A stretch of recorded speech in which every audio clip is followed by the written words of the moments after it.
Don't take anything personally. If somebody is having a hard time, if somebody is talking bad about me, it's not a reflection of me, Ershad. It's a reflection of themselves. If you're at peace with yourself, you're not going to talk bad about anybody else. You cannot. As I said, my ex is a good human being. I'm a good human being, but both of us did not make it work. That does not make me a bad person. That does not make him a bad person. Everything I do it with passion. And I put myself fully in it. And I have a to-do list. Every day I have 3 lists. My first priority is my health and well-being. Second is my family, my 2 children and their health and well-being. And third is my work, the one that pays my bill. And fourth, I would say all the social work, politics, and everything I do. I forgive myself. It's okay with that.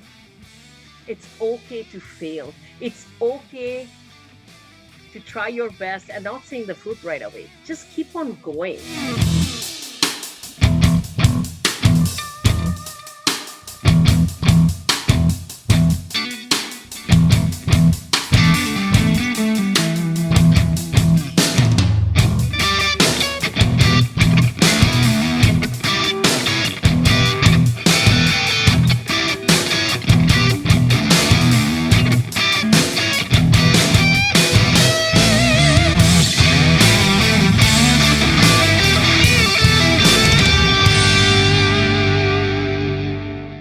Welcome to Knowing Who You Are. Today we have an educator, an activist and a politician all the way from Canada, Winnipeg. Today we have Durdana Islam, and once we start talking to her, we'll shed light on different aspects of her life and her career, and we'll find out more about her and how she is an inspirational figure from all the way from South Asia, Bangladesh, and for anyone around the world, for any woman.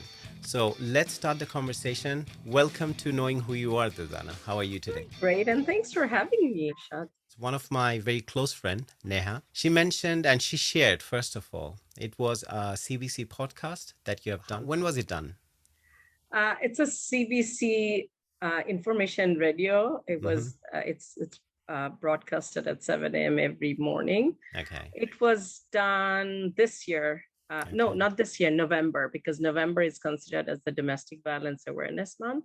So November 2021. So there you shared your own experience, and when I heard that podcast and knowing you, how much you have achieved over the years after you moved into a new country from Bangladesh, and then everything that you have done, apart from, I mean, we all have our personal stories to share, but that story is so inspirational, and I feel that it's a requisite for every South Asian woman, be it from Bangladesh, India, Pakistan, or even, I wouldn't say South Asia because I wouldn't shed light making people think that it only happens in South Asia.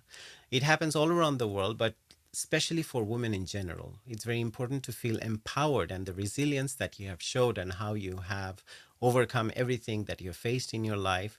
But now you're wearing so many different hats. And on top of that, and for I haven't mentioned one thing, which I'm going to mention now, that you're also a single parent. You have raised 2 bright children, and which you have done.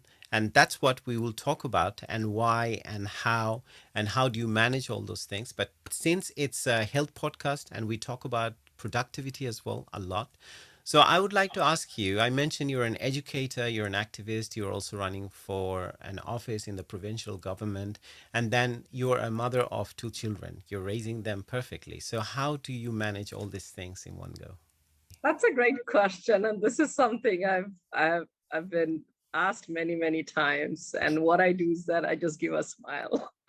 Okay. And I say that, you know what, you're doing a lot of things too, right, Ashadi? Like, you've got so many different talents, and you also wear so many hats. And I know this is the first time we connected. And when I was hearing your story and career journey, I was like, oh my God, I could totally connect with this person. So I can ask you the same questions. How do you do so many things, right? I feel you need to be a maverick, isn't it, in life? And also you have to be very brave because the society tells you one thing, that this is the path you need to follow. And when you find that pathless path, that there's no path, I'm going to make my own, forge my own path wherever I go or wherever I want to go. I think that's one of the ways. But to stay motivated because definitely there are a lot of pressure. Let's get it out of the way. Since I've been talking about it, and you come from Bangladesh, and especially you and I, we grew up in the same city in Bangladesh, Yeah, coincidentally, which you Chittagong. didn't know probably, Chittagong. So there we grew up, and you studied computer science. Then now totally, it's a different path you have chosen for yourself where you're working. And if you could mention a little bit the kind of work that you're doing for, I mean, if I say that, it won't be enough, I feel. Yeah, thank you.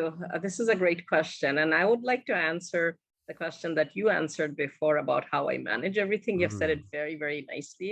I would add that everything I do it with passion. mm, And I put myself fully in it. And I have a to-do list. Every day I have 3 lists that I do. I don't do previously I used to do 10. And I read a lot of self-help books, many mm. podcasts, and I'm a hardcore minimalist. And we'll come Right. to that later if we have time. So I only write 3 things, 1, 2, 3. And I'm somebody who always likes to check, right? That this is done, this is done, this is done. So when I have 3 lists and I'm looking at it at 3 points, oh my God, this is doable, 3 tasks. Mm, And as I said, I plan things ahead of time. I have my Google Calendar that I use religiously because previously I would double book myself when I used to use a diary. So that's how I manage my time because my first priority is my health and well being. mm. Second is my family, my 2 children and their health and well being. And third is my work, the one that pays my bill. And fourth, I would say all the social work, politics, and everything I do. So Your for me, purpose. priority wise, yes, exactly. Now, the second question that you asked, I'm going to relate it with the first answer that I gave. When I studied computer science, I did my HSC, like those of you who know it, that Higher in secondary. Bangladesh, after grade 12, you write that exam. I wanted to study medicine. Mm, I wanted to be a physician. I am a PhD. I'm a doctor now, but in a different field, right? I'm not the rich ones. I always joke with my kids, right? So I'm very happy with where I am right now. So the little bit background is that I wanted to be a physician, and my mom is a child specialist in Chittagong. So she became a child specialist when it was totally dominated by male mm. physicians. So it would often happen in a room of 100 physicians. My mom is the only female child specialist there. So she would always be busy. So growing up, we grew up in a joint family. My grandmother was there, my aunts and uncles from my dad's side. So I was basically raised by them, and I would always complain how my mother was never there. So Mm. one time, this is just a joke. I told my grandma, "Why did you let your son marry my mom? She's never there." How old So were my you at that time? I think 4 or 5, and I was the one who's complaining. So when I wanted to study medicine, my mom literally sat down with me in our Chittagong home with my dad. He said, "You've always complained that I was never there. Mm. If you go for being a physician, this is going to happen to your children. Do you want your children to be in the same space where you're in?" I said, "I don't want to do this. I'm not going to do this for my children." And at that time, computer science is in, I would say. And my Mm. dad said, "Oh, this is the thing," because my aunt, who works in Harvard right now in IT, she said, "This is the field, and Durdana is bright. She should go there." So even me, not knowing what I was getting into, I got into it. Mm. Did I like it? No, I hated it. Did I pass with a very good grade? Yes, I did, because I mean, I'm in it, I'll do it. So I used to only do programming for assignment, like with the other friends. They were like, "Oh my God, 10 hours, 12 hours." So I only got good grades. I got the work done. So I graduated a 4 years course way earlier than 4 year. And then I was Wow. offered a job even before I finished. I started working at a university at the age of 21. So I was very high achiever. And then I was very proud of where I was going with it. And then at that time, in Bangladesh, coming from a traditional background, I would always tell my dad that I want to go abroad for studies. And my dad would stick to one point, get married and then go with your husband. I'm like, why? And at one point I said, okay, I'll get married and I want to go abroad. And I would say the universe had different plans. My parents found a boy who was living in Chittagong, a businessman, Mm. and my mom's friend's son. And you know how arranged marriage is. Those of us who are not familiar, maybe you can give a little bit of background Well, on that. definitely. I mean, since you have already touched upon this, and I feel for people, especially there is it altogether a different generation. I feel whenever I look at the teenagers who are growing up at this time, because we didn't even have internet when we were growing up. So we saw a different world, which I call the analog world. I've seen both the analog and the digital, so both of it. And I feel that we have seen the best of both, so we can compare and contrast. I'm not saying something is better than the other. I mean, we both of these have their usefulness and also some of the downsides as well. But as you mentioned about the arranged marriages, so there's definitely no Tinder.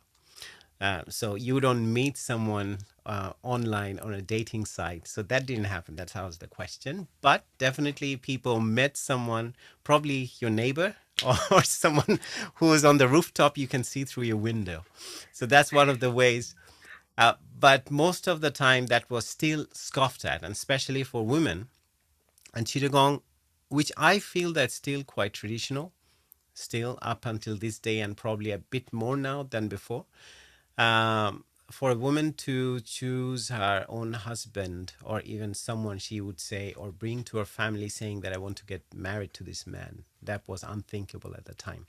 So arranged marriage was the go of the day. So most of the time the husband would be chosen for you, and sometimes you just get to see the picture rather than having the opportunity of talking to that person. Probably, I mean, in your case could be different, but most of the time didn't even happen. They say, okay, yeah, I like, or you don't like, no one cares. Main thing is that you're getting married because you have come of age. So that was, I feel that during that time. So even though you were an educated person, you finished, you were a bright student, and you finished earlier, you already in the working sector, you're working, you're self-reliant, but still your husband was chosen for you to a certain extent. Yeah, and it's kind of, you said it very nicely. And there was another thing, that I was a people pleaser very, very Mm, much. I would care about what other people think of me way more what I would want for myself. mm, So my sister married her boyfriend. Like they met them at the university, and they were sweethearts. And so that was that created a lot of issues in the family. My dad was like, "Why are you marrying a batchmate?" A lot of things. But then at the end of the day, the everybody said yes, and it happened. So at that time, I felt a pressure that since my sister chose her own partner, I would give that opportunity to my dad and mom so that they can pick a partner for me. no, interesting And thing, because in my first marriage, I recall there was a big clash because I was studying law at the time, and my ex-wife at the time, she was studying medicine. So, and her family was saying, no, a doctor should only get married to a doctor, not to a lawyer, yep, and it would never work.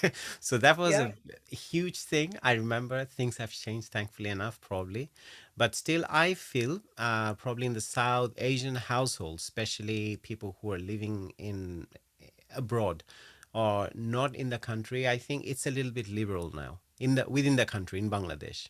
I can't speak for India or Pakistan, but Pakistan I heard stories as well. But I think in the West, who have already migrated to different countries, they are probably a bit too strict still. You got married, then you came to Canada. No, after my marriage, there were some, like I'm a very free spirited person, and I was married to a very traditional family, and Mm, I felt that I didn't belong there. So I would say that time I told my ex that I want to go study abroad, and he said, I mm, will only allow you to go if you get a scholarship. And when I got married, I studied in Dhaka. I was working in Dhaka. Dhaka is the capital of Bangladesh, but I'm from Chittagong, the port city, as Ershad is. So I moved to Chittagong after my marriage, and I started teaching at another university at that time. My mm, daughter was born. And then he said, okay, let's apply for Canada since you want to study abroad. But the things were getting so challenging for me to live in that household where 7 people were there. And mm. we all know that it's very, very hard to please everybody. But in our culture, if you are the wife of the eldest son, you have to please So you were living in everybody. an extended family. I was living in an extended family, right? Yeah. So at that time, he said that he will only allow me to go if I get a scholarship. So I applied to Australia. And I was lucky enough to get a very prestigious scholarship from Asian Development Bank. Mm. So I went there. Everything was paid for, my visa, a huge scholarship that paid all my tuition. The moment I got a very good amount of check for my settlement. And I wanted to take my daughter with me. She was 2.5. What did you So that study at that time? Was it I computer studied science? environmental management Ah, and okay. development at ANU. Why So the ANU is switch suddenly from computer science to here? this is a good question because when I did my computer science, did my minor in management, and Hmm. I was very interested to know more. So when I got married, and as I said, I'm very ambitious, I told my ex that I want to study. So there was a private university, but it's from Canada, Royal Roads University. They had a chapter there. So I enrolled there and I finished my MBA in executive management from there. Okay. So, and I got Vice Chancellor Award because all my grades I got AA plus. So from there, I learned about sustainability in business, and that really captured my interest. So first degree to second degree, it was like, oh my God, I want to know more. It was Hmm. driven by passion. And I was already asked question, why are you doing this? I said, you know what? That's when I've taken my power back, that I Hmm. will decide what I want to do. So that's Hmm. when I applied to Australia. I was very lucky because ADB is very, very selective scholarship. So when I went there, I wanted to take my daughter, and it was challenging. She was 2.5, and it was very, very hard for me because as a mom, my first kid was there, and I most of the days, nights, I would cry to sleep. Hmm. But I had enough support from families that I'll I just say go my back children. to, I'd like to take you there because you said you claim back your power, so to speak. So, would you look at yourself, despite being this bright student and also all the opportunities coming your way, did you feel that as a woman you are vulnerable at some point? You still were? Oh my God, I was extremely vulnerable because when I got the scholarship, my ex had to speak to his dad and ask permission for his wife to go to abroad. And to me, it Mm, didn't make sense because I come from a family where matriarch family, where women mm, has a lot of power. My dad would always joke that my wife is way more educated than I am because my mom would go abroad for higher studies because she's a child specialist. So she yeah. needed all those degrees. But I was married to a family where it's very traditional thinking. And I would keep on asking, did you talk to your dad? Did you talk to your dad? He would like to ignore it. So at one point, I went and spoke to him, and Mm, there is a huge hierarchy. So I challenged the hierarchy because I skipped all those things. I went directly, which was not appreciated either. And I said, I'm going. I didn't ask for permission. So that's how I said that I claimed my power back. So the first question was, oh my God, you're a horrible mom because you're leaving your 2.5 mm. and going for studies. But I knew my why at that time. So I'm connecting with your show's name because, by the way, I love this name. This is really nice Thank you. name, knowing your why. I knew my why was I knew if I stayed with that family in Chittagong, I wouldn't be able to live the life I would like to live, or I envision myself for my daughter as well.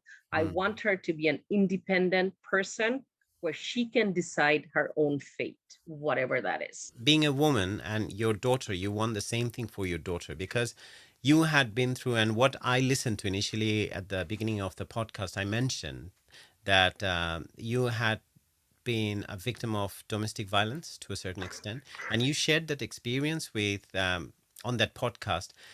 And I would like to shed light on that. It's not the main topic. I'd like to throw some caution in the air for the audience members, but for them to know that no matter what, men or women, we all have our own personal stories, our struggles, and everything. But how we come out on the other side, um, and we succeed, and we what resilience or what mindset that helps us to conquer that anything that we face in life which are obstacles for us. So in your case, what happened actually? I mean, if you share just shortly, just shed light, and what switched in your mind that told you, okay, Durdana, now you have to claim your power back, not only to go to Australia but to live your life on your own terms. I would say my biggest motivation was my daughter. If I didn't have my daughter, I would have still stayed in that family, try my best in a way to adjust, right? When I had my daughter, I decided that this is not the environment I want to raise my daughter. It's not Mm, that my in laws were bad. they loved me so much. They treated me as their own. It's just the mentality. My free-spirited personality was too much for everybody, even for my ex-husband. The gap So between a man and a woman. very, like, yes, I was not a traditional woman. I would Mm. always think out of the box, and I would always try to take the path not going through the rules. I'm not saying that I was breaking all the rules. No, I was Mm. always thinking outside the box. And then I was told many times that women in our family do not do this. Women in our family do not do this. I was tired of hearing that, because I come from a matriarch family where I had my own voice that my Mm. dad and everybody would value. So I would say, going back there, when I went to Australia after finishing my degree, my ex and my daughter came to visit me. That's when I said, when I come back home, I want to leave for Canada. We had the PR already. Great. And then I said, if you're coming with me, great. If you're not, I'm going to leave with Shamila. Shamila is my daughter's name. She was 4 at that time. I came back. I stayed for a month. I bought my ticket and I said, you're coming or not, it's up to you. So I'm thankful to my ex, because at that time, he wanted to stand by my side, Mm. and making all his family unhappy, he came with me to Canada. We lived in Toronto at that time. And then when we lived in Toronto, imagine a person who's a businessman, who is an industrialist, and who is a director of a number of organization insurance company, whose dad is very well known in Bangladesh as a businessman. Him leaving everything because he did not have the courage to ask his family for financial support. We Mm. started from the scratch in Toronto. So when you start from the scratch, what happens is that my first job was in a call center, Mm. and I faced so much racism. Another interview I did in CBC about this topic, where I said, and I'll say it here, one day I was in the call and one person called and said that, I want to speak to somebody who is WHITE. Mm. My whole body was shaking. And in a call center, high school graduates were my bosses. So I went there and told him, and he said, oh, take a 10 minutes break and go back.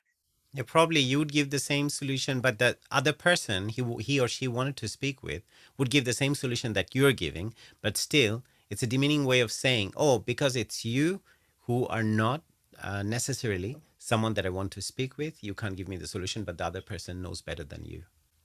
Yeah, but it wasn't the solution. All I needed to do is, hello, you have reached the Rogers call center. Oh, That's all he needed to okay. do, Even to right? start with.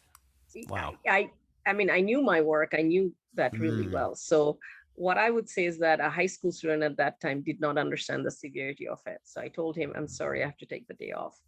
Because when you go through racism and when you're treated differently for the way you talk, the way you look, and your skin color, it puts a scar on your soul. It does.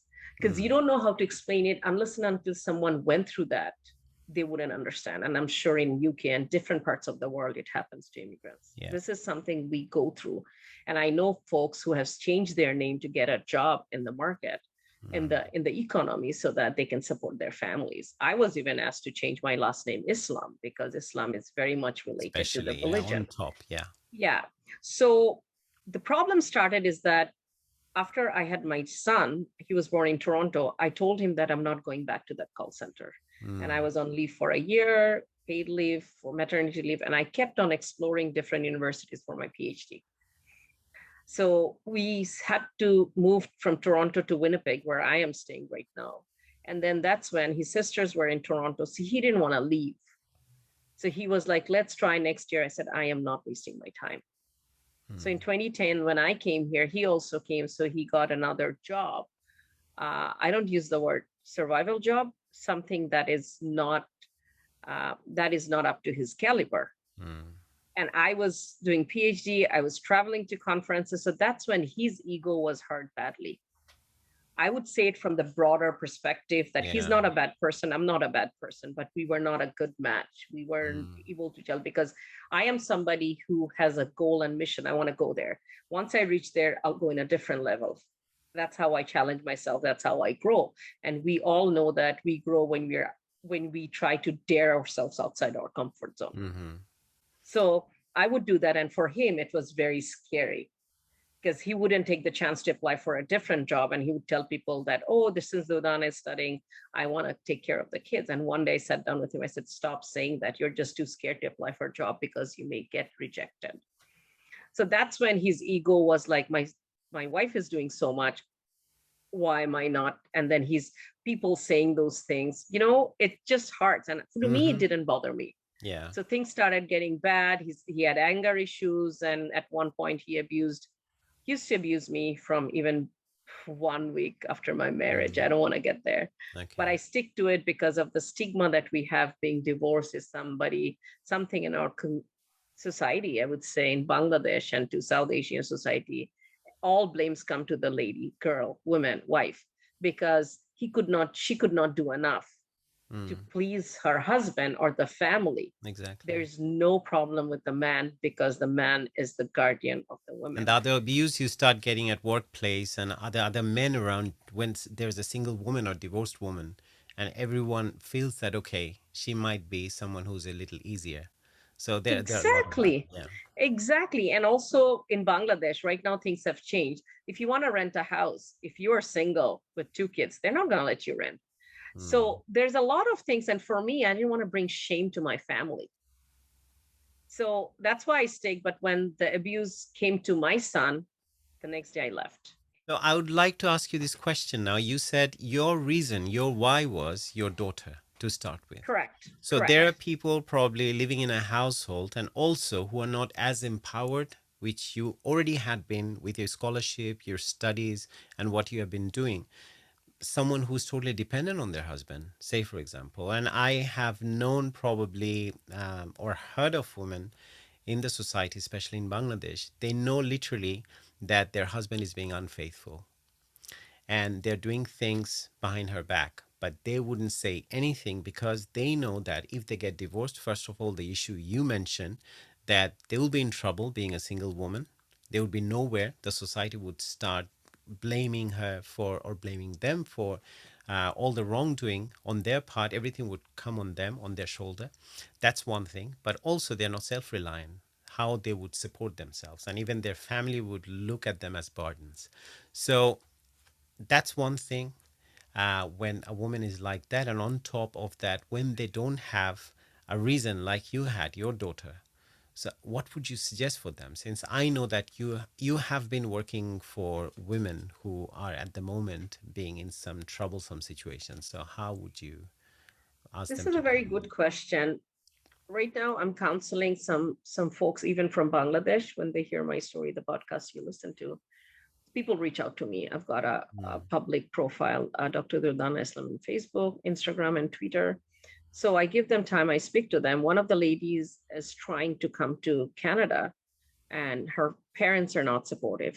mm, So I gave her some directions, connected her with an immigration lawyer, that these are the ways, and you can do this. mm, So there are three things I would say for this situation. One is that it's very important that we provide our children a happy home.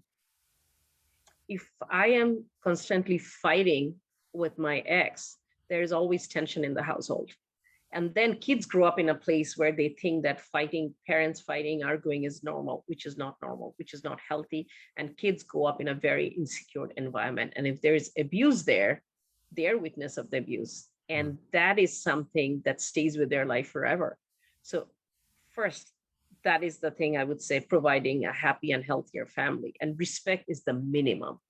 Let mm, me repeat, respect is the minimum. The first day when your partner becomes disrespectful, please set boundaries, because if we don't set boundaries, it's going to increase. And I know, even for me to learn that, being educated, being somebody who is highly motivated, it took a long time for me to set boundaries, and I still struggle with that.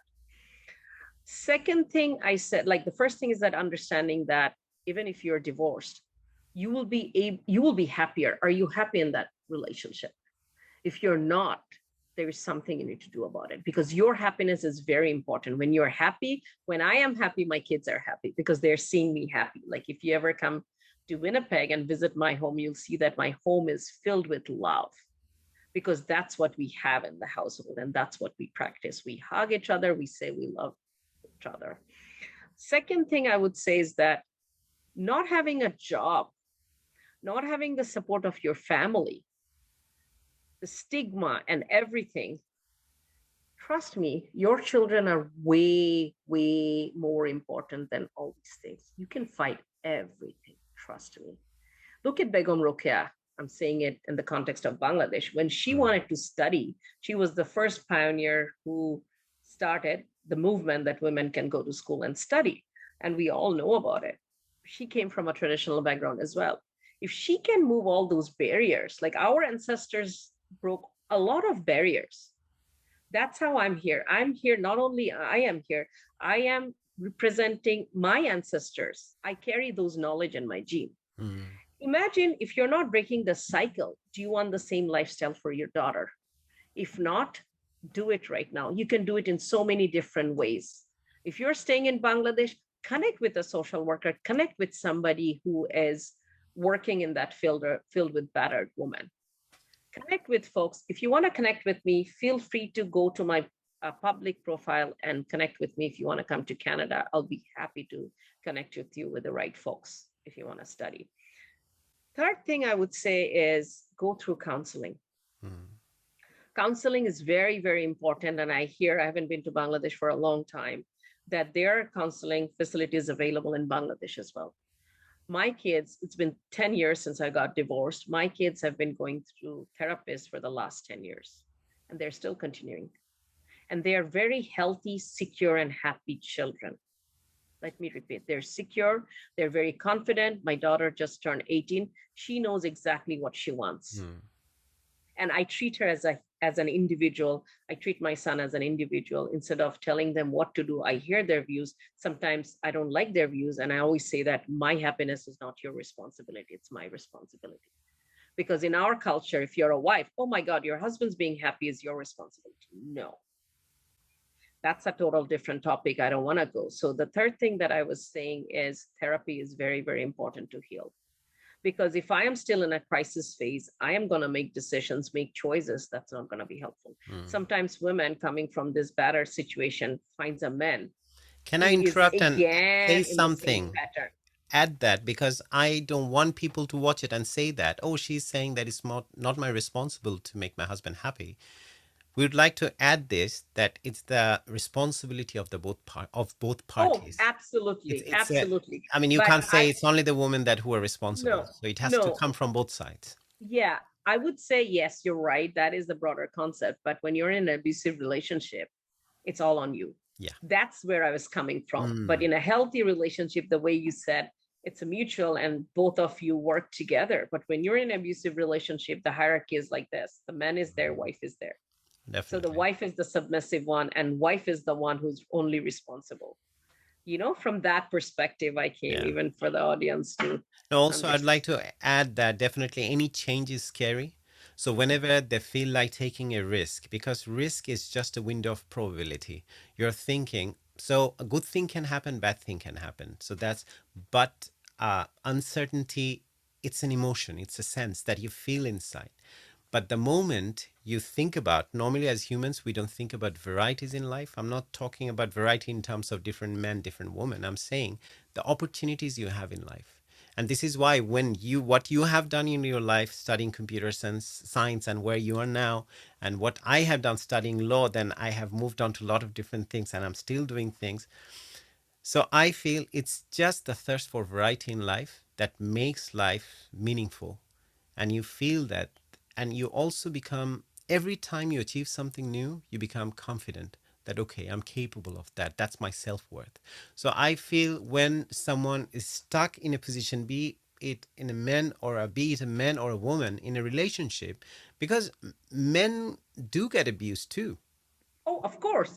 We just don't talk about it, and it's Yeah, more stigmatized. I exactly. know men who get bitten by their wives. Trust me, not from our community. From our community is like, oh my God, we don't talk about it because we're I mean, men. you didn't even have to lay a finger on the man, even can abuse someone mentally, day and the torment day after day. But I just want to clear the air for people suddenly, because sometimes we pick on something and we feel, okay, yeah, that's why this single woman is trying to teach everyone, every other woman, okay, come out of your relationship and it's not your responsibility to make your husband No, happy. no, But where you're no. coming from, I just wanted to clarify that point so Thank people you would know. so much, Ershad, for doing that. Thank you. I really appreciate that because I was coming from perspective of a divorced woman and a thriver of domestic violence. That's the way I was coming from, because it's not healthy. So you don't work Yeah. together as a team. So, Dudana, one thing I have come across that you are also a highly rated teacher as well by your students. They have rated you very high. I think it's 4.6 out of 5 that your teaching How do you know style. that? I have to do my research for people. So, I feel it comes to become a motivational teacher. Definitely your work ethic. You're definitely passing on something to your students as well. So, what's your work ethic and your productivity as well? Let me add another question to it, because you said you have to-do list of just 3 items. So, do you always get to finish them? Let us know. And what's the idea behind it? If you could share both these questions together. Okay, thank you so much. And you've done a good research, because Rate Your Professor is, you can rate your professor, like you'll see it from anywhere in the world. It's Yeah. online. We don't even know which students wrote it. So it's not that they're always good comments. They're, I mean, mixed of both. I'm very thankful that I get really high review from my students, and some courses I've got 100% reviews, and the students would go and ask for me to teach. And it was a master's course. I taught food security and climate change, Mm, and they were all teachers. They were doing the master's course to be teachers. Like okay. they're teachers, but they wanted to improve themselves so that they can teach in a higher level. Uh, Number one thing I would say is that, first of all, is that the topic that you're teaching, Mm, this is an advice for teachers. The topic that you are teaching, you have to be interested about that topic. If you're not interested, you're not teaching from your heart. mm, You're just teaching because it's a profession and it pays your bill. Number two, I would say, is that put yourself in your students' shoes. The teachers that you liked when you're a student, try to model them and try to follow some of the good qualities that you liked. mm, For me, one of the biggest qualities that in a teacher I loved was building relationship, getting to know your students in a personal level. Trust me, I have students who would come in my room, cry because they broke up with their boyfriend or girlfriend. I have students who come with issues in their personal life. I have students who come personally tell me that I was homeless. I was in homeless, and now I do 4 jobs to finish my degree. In the mm, class, you will never know. And there's another course I taught, social geography, where we talk about lots of sensitive topics. And I always set a boundary: whatever happens in the class stays in the class, and no judgment. So there he opened up that he was another student. He was in 5 foster homes mm, because nobody wanted him. His parents abandoned him the moment he was born. He was adopted as a foster child because nobody wanted to keep him because he was very naughty. And he said, "You're the first prof in my 4 years of studies here who gave me that space to open up." At the end of the class, I said, "Do you mind if I give you a hug?" wow. So, number one is be interested in your topic. Number two is that build a good relationship with your students. Connectivity. Number three is, if there's a topic that the students are finding challenging, give that space and try Mm, to be flexible. Like, don't just be like, "Oh no, this is my way or highway." mm, In my class, it's a more democratic way I teach. Like, I'll say, "Hey, what do you think?" mm, Or what do you think would be a good way of dealing with it? And I usually give them some exercises, especially apart from studies. Like number 4, I found it very challenging teaching online. So I sat down, I meditated. Then I said, I always started the class by asking, "How are you feeling?" And I would start with how I'm feeling. I said, "Oh God, I had a big argument with my son in the morning. He didn't want to do this." So I'm being personal there. mm, So I am a human being like all of the students in the class. And 90% of the students were parents, so they could relate with it. And then they exactly. will share their experience. And somebody said, "I was very sad because I went through a miscarriage a month ago." And I'm like, "Oh my God." And she started crying. And I said, "Can I talk to you after the class?" Just to provide that safe space. And I asked, "Are you seeing a counselor?" This is very important because I'm not a counselor. Mm, My experience is working with a couple of counselors for the last so many years that I do, right? Um, so these are the places I would say, these are the top points I would say is very important as a teacher. That's how I feel. The fourth point, when I said that, talking about feelings, because that's not the way we were raised. mm, Nobody asked us when we were students, like, "How do you feel?" What is feeling? We didn't even exactly. know growing up what is feelings. If you haven't studied, There's a ruler, you're going to get punished. Like all Yeah. physical abuse, bullying. Oh my God. So that was normal. It I doesn't used to work be this. scared in my primary school. One of my house tutor, the moment he would, I know that it's time for him to come. I feel sorry for the younger version of me. Every time I look back, I would literally would have a heart attack that he's coming. So if I summarize the thing you have said, I think you mentioned connectivity and not to take people at their face value, because there's something behind that picture you see in front of you, and don't judge the book by its cover. And also your work ethic, which it seems like how you take it seriously because you know your subject and you're connected to your subject too. And it's almost like there's a quote I really like: when you play for the name that's on the front of the jersey, then people would remember the name at the back or on the back of the jersey. So that's really interesting. And connection, I think, is important, be it in your professional life, in your personal life, and being a good listener. This is also very important. So you touched up on everything, and we can. I think people should. Yeah, and also whenever we see, and I remember that our teachers used to say, as you said, that okay, he's behaving in a way quite disruptive in the class. Okay, this is a bad student, and get him out of the class. And I've seen one of my classmates. He failed, I think, during his eighth grade. Then he ended up. There's an accident that happened in his life when his father was dying. He made him to promise that okay, and I think he just did good result because he wanted a motorbike, and his condition was that if you can get me good grades, you'll get your motorbike. And for that he got into that habit. So that's how we built our habit as well. He could never get out of that, and he became an engineer from Buet, one of the Wow. prestigious institute of Bangladesh. Definitely we talked about how you balance your responsibilities, but you are an educator. I already mentioned you are a mother of two children, and also, you said you have some projects for vulnerable women. So, what kind of projects you're planning at the moment, if anything is undergoing, or you're planning for future, if you'd like to share with people? I would say, first of all, when I was going through my divorce, I was in a place where I thought, you know what? I always wanted to stay with my ex because I wanted my kids to grow up with a dad. Mm, That's when I went through a therapist who was a parenting coach. So she said, it doesn't matter. You don't need two parents to raise your secure children. And I'm like, oh my God, my eyes were like, okay, I need to do this. So that's when I kind of knew that when I meet all my kids' needs, you don't need two parents to do that.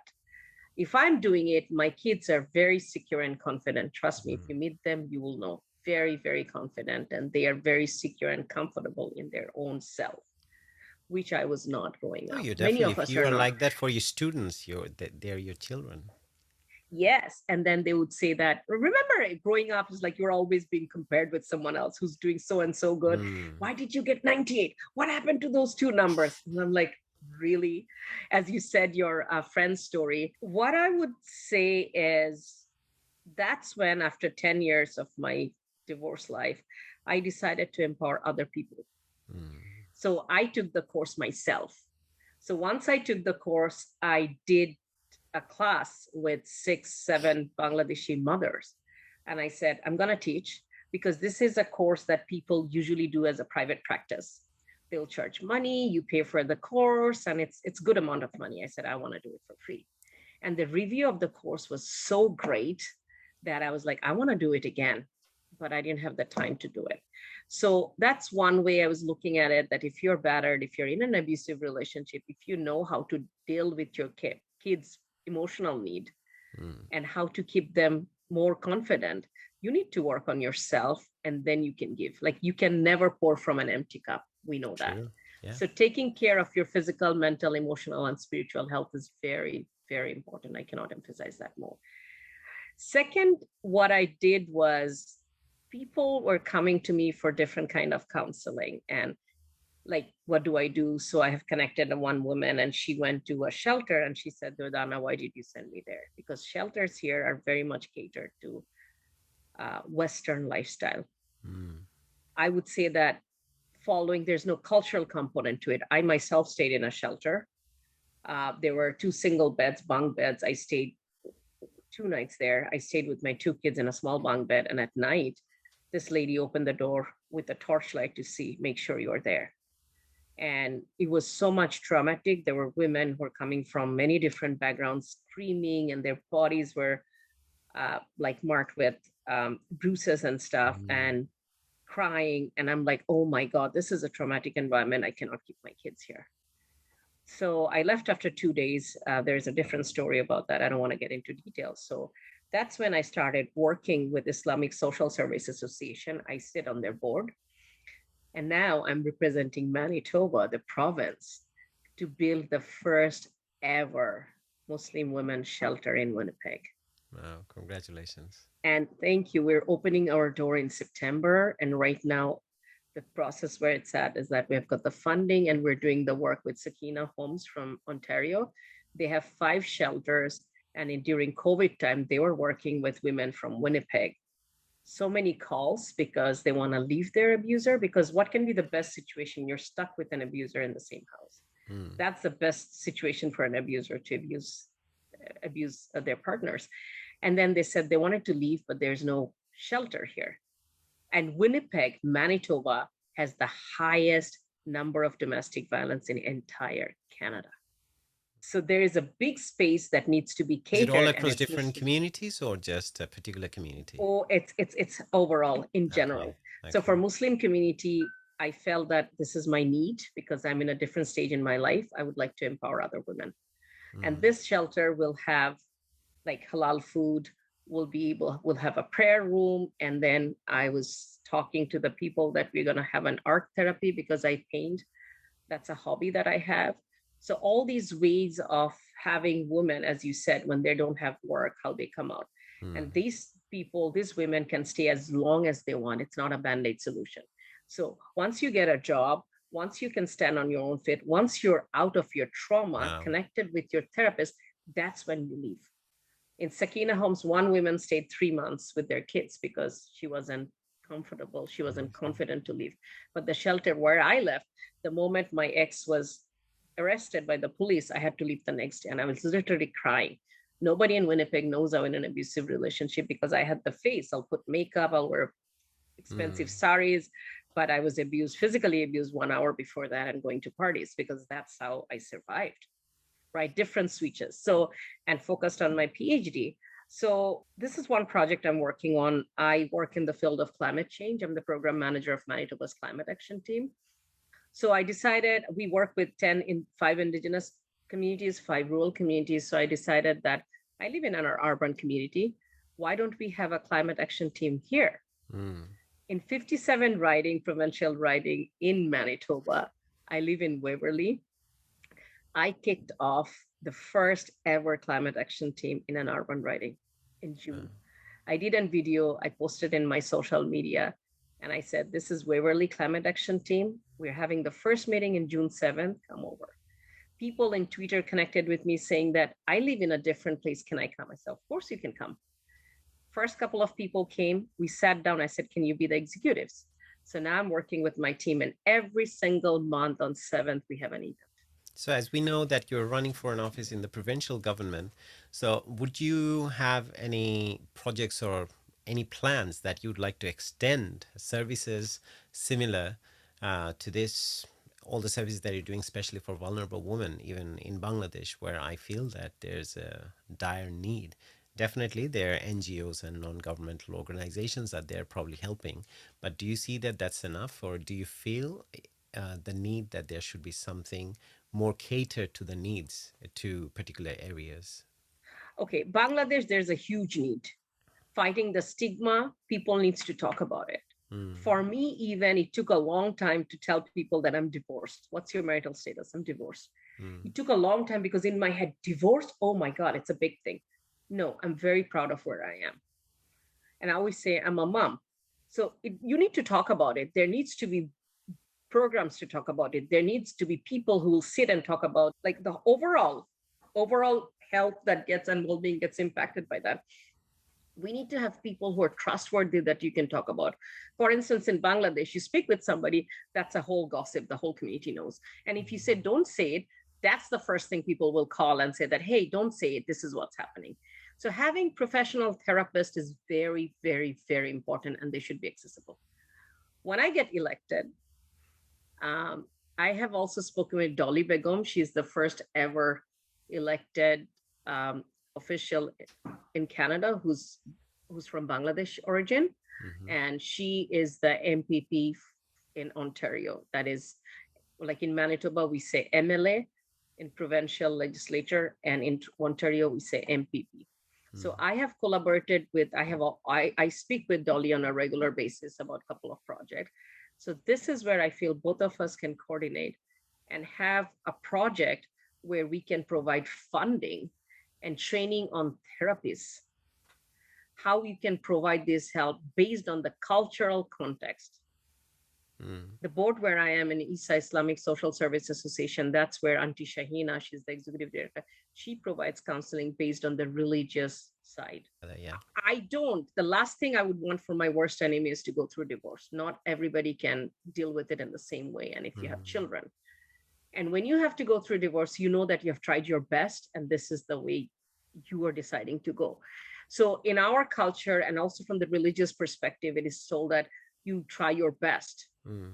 How you can do it, bringing both of them together, couple counseling. There's so many ways in the Western world we get it, but not in Bangladesh.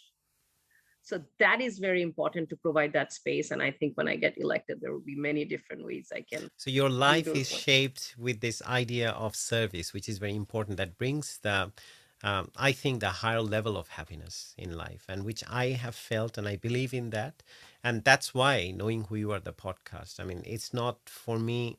It's not really bringing me anything other than meeting amazing people like you, and also through you and your experience and the things you're doing, we can bring something to the people who will be watching it. So apart from this, so everything that you're doing, the service is for others. So what else do you do that is meant for yourself when you have a moment for yourself, that you find time to do something for yourself? What do you do? Do you have any hobbies or anything? I do have hobbies. I do outdoor activities a lot. In Winnipeg, Winnipeg is one of the coldest cities in Canada. Like we have below 40s in Oh winter. God. So I skate, I do cross country skiing in winter. Mm-hmm. In summer, I go for kayaking and I go for long hikes. And Mm. I try to be busy in different kind of activities because that's how I take care of my mental health and Not to mental forget the health and painting behind you. We should. oh wow. So this is a painting my daughter and I did. We were in arguing and we stopped talking for a couple of days. So I went to, we paint, three of us paint in our Mm. house. So I went to a shop and got this big canvas, and we have a studio in the basement. We went there. I said, let's paint. So we just picked colors and we were painting. At one point, we started laughing and talking. Mm. So this painting, we named it as Joy. And this is a series that we have. The last one we did, my daughter and I, this was the first ever painting. We both did it together. The second one we have is called Peace, because Mm. we both were in a peaceful mind, and even the colors are so peaceful. I can send a picture for you, you can see. And we want to do another one that's going to be chaos. We Wow. haven't started that yet. No, And that's really interesting, because I was almost about to ask you what this is about, but like a good poetry, you shouldn't want to know what the painter was thinking, like a poet, what he's thinking. You should just see how the words are constructed or how the colors they're aligned. So it's perfect. When you said that, you just it's an expression of joy. That's all. That's it what. is because Yeah. we were able to come together in a common point. So you have So a studio, you said, in the basement. in the basement.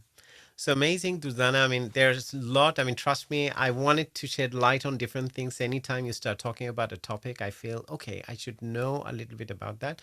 But I know that you have managed this time for me today for the podcast as well.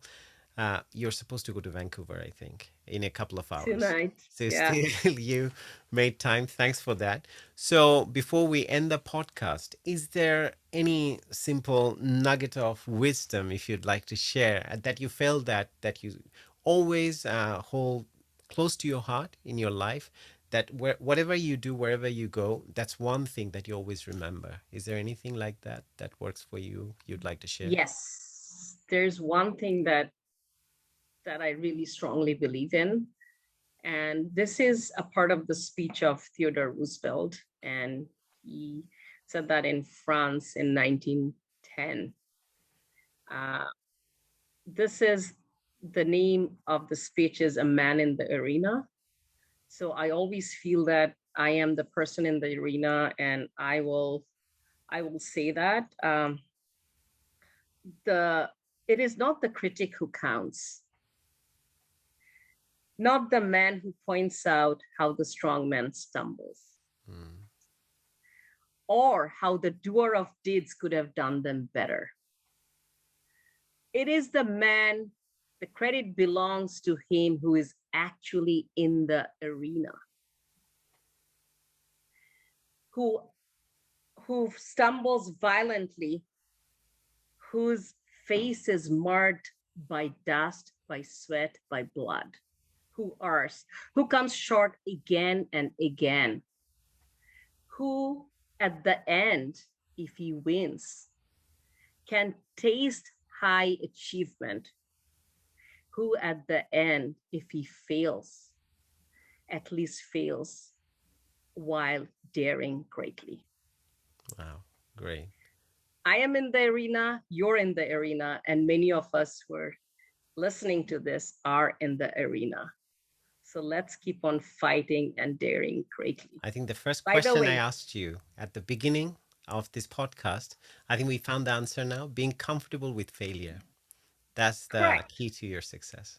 Correct. Like I am now daring greatly to run against present minister for the next election. That's on October 3rd, 2023.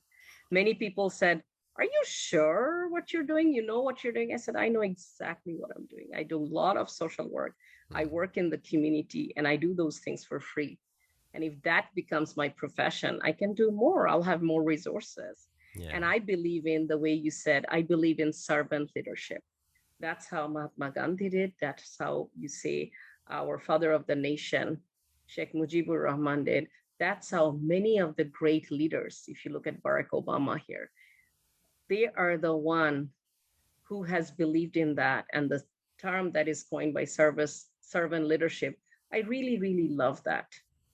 So a leader should build a team. A leader should be a true leader, will build more leaders, will empower more people. And when something successful happens, it's the credit of my team, not me. When something wrong happens, I am the one who's in the front and saying, you know what, it's my responsibility, not my team members. So that's something I try to practice. And a leader is somebody who has to keep on learning all the time. I listen to podcasts. I read a lot of books. I have some favorite authors that I read, and I have a target this year that I want to read 24 books.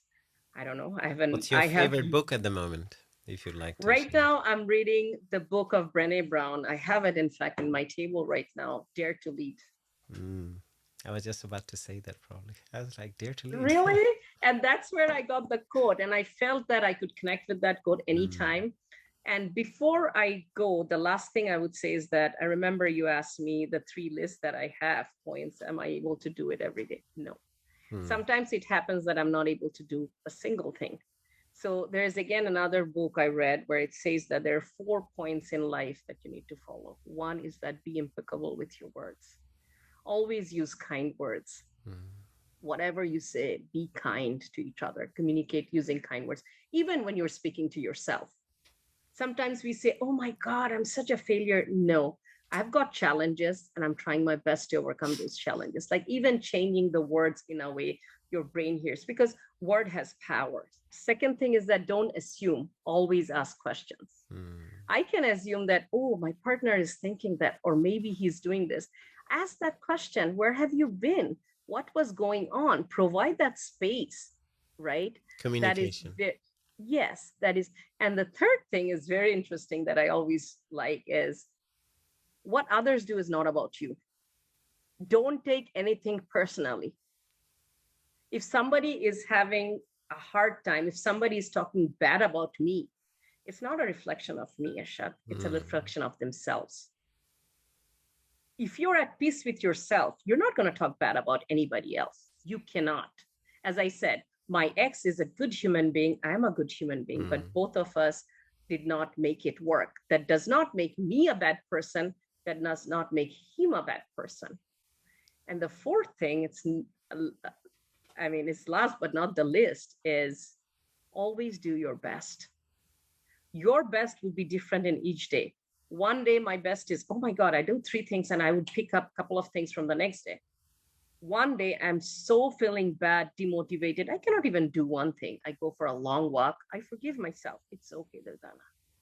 It's okay to fail. It's okay to try your best and not seeing the fruit right away. Just keep on going. You have a vision.